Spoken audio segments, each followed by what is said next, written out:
Saudari-saudara yang dikasihi oleh Tuhan, berkah dalem.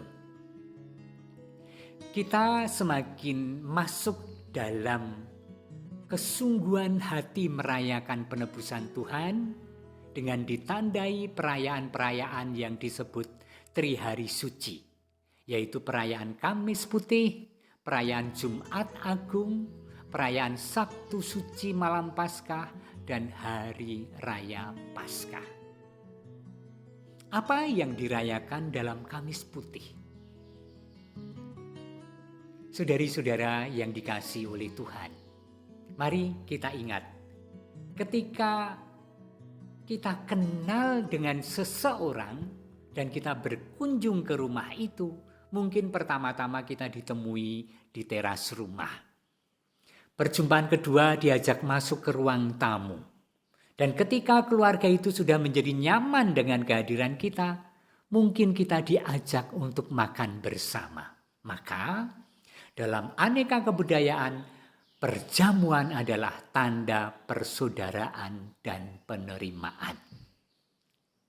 Ketika kita merayakan perjamuan dengan Tuhan Yesus, kita diterima oleh Tuhan sebagai bagian dari kerajaan Allah. Bangsa Yahudi setiap tahun merayakan Paskah. Apa yang mereka rayakan? Yang mereka rayakan adalah peristiwa pembebasan bangsa Israel dari perbudakan Mesir melalui Laut Merah. Itulah peristiwa besar yang menyatakan keberpihakan Allah kepada bangsa Israel. Dan itulah yang terus-menerus mereka rayakan dalam syukur perjamuan Paskah. Ingat, Yesus adalah orang Yahudi. Yesus pun merayakan Paskah Yahudi. Tetapi ketika berkumpul bersama para murid ada sesuatu yang berbeda yang dilakukan Yesus. Ketika orang-orang Yahudi berkumpul dalam keluarga dan merayakan Paskah dengan perjamuan bersama, mereka bersyukur atas roti. Mereka bersyukur atas anggur. Syukur karena penyelamatan Tuhan melalui pembebasan dari perbudakan Mesir. Tetapi kali ini berbeda. Ketika bersyukur atas roti, Yesus mengucapkan kata-kata warisan. Inilah tubuhku yang dikurbankan bagimu. Ketika piala syukur diangkat, apa yang dikatakan Tuhan Yesus? Inilah darahku, darah perjanjian baru dan kekal yang ditumpahkan bagimu dan bagi semua orang demi pengampunan dosa. Lakukanlah ini untuk mengenangkan daku. Itu yang dilakukan Tuhan Yesus. Dan kemudian penyerahan diri lewat sabda itu menjadi sempurna dan dipenuhi pada pagi harinya pada Jumat Agung saat Yesus mengalami kesengsaraan dan wafat. Dan menjadi sempurna ketika Allah Bapa membangkitkannya dari maut. Maka menjadi jelas bahwa Ekaristi cukup berbeda dengan perjamuan Paskah Yahudi. Karena yang kita kenangkan adalah sengsara, wafat, dan kebangkitan Kristus. Dan itulah inti iman. Mengenangkan itu tidak hanya mengingat. Seperti kalau kita mengingat peristiwa Bapak yang dipanggil. Tetapi mengingat, mengenang dalam arti ini adalah anamnesis. Yaitu di satu sisi mengingat, tetapi juga peristiwa itu hadir. Karya keselamatan itu hadir di sini dan saat ini. Maka ketika kita merayakan Ekaristi, kita tidak sedang mengingat peristiwa 2000 tahun yang lalu. Kita merayakan hari ini dan saat ini Allah yang sedang menyelamatkan, yang menyucikan, yang merengkuh aku dalam belas kasih-Nya melalui wafat dan kebangkitannya. Itulah yang kita rayakan malam ini. Itulah yang kita rayakan dalam setiap Ekaristi.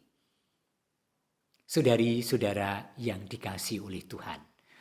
Itu poin yang pertama. Poin yang kedua adalah mengenangkan itu tidak hanya berhenti pada mengingat, tidak berhenti pada merayakan, tidak berhenti pada mengungkapkan, tetapi juga ada perintah. Ketika Tuhan Yesus bersabda, "Kenangkanlah aku, lakukanlah ini sebagai kenangan akan daku." Artinya kita diajak untuk terus-menerus menghidupi dalam wujud-wujud yang nyata apa yang dilakukan oleh Tuhan Yesus. Artinya peristiwa pembasuhan kaki adalah contoh, adalah simbol ajakan untuk terus-menerus meneruskan karya Tuhan Yesus, melayani sesama, mencintai sampai sungguh habis berkorban demi keselamatan sesama itu. Dan itulah kemuliaan Tuhan yang sedang kita kenangkan. Dan itulah kenangan akan Tuhan Yesus. Maka hari ini kita diajak untuk mencintai lebih sungguh. Pada siapa? Pada Tuhan. Lewat mana? Lewat tanggung jawab yang diberikan. Lewat talenta yang dianugerahkan. Lewat karya-karya kita sehari-hari. Mungkin itu keluarga, mungkin komunitas, mungkin kantor, mungkin dalam persahabatan dengan orang lain, mungkin dengan tetangga, mungkin dengan aneka pelayanan kemanusiaan, sosial, dan gereja nih. Maka mari kita wujudkan kenangan itu pertama dengan mengungkapkan dalam liturgi, dalam perjamuan bersama, dalam Ekaristi. Dan yang kedua, kita teguhkan hati untuk terus menghidupi kenangan akan sabda dan karya Tuhan dalam kehidupan penuh kasih kepada sesama. Selamat merayakan. Mari kita berdoa. Kepadamu kami mengucap syukur, ya Allah, karena segala kebaikan-Mu yang telah Kau anugerahkan kepada kami. Terutama karena Engkau menganugerahkan Yesus Kristus Putra-Mu dalam Ekaristi. Melalui Ekaristi kami mengalami kehadiran-Mu yang nyata sakramental lewat santapan kudus sakramen Maha Suci. Dan Engkau membakar semangat kami untuk mewujudkan kenangan itu dalam kehidupan yang begitu konkret, yang nyata kepada orang-orang terdekat kepada kami dan kepada siapa dan kemanapun kami Kau percaya dan Kau utus.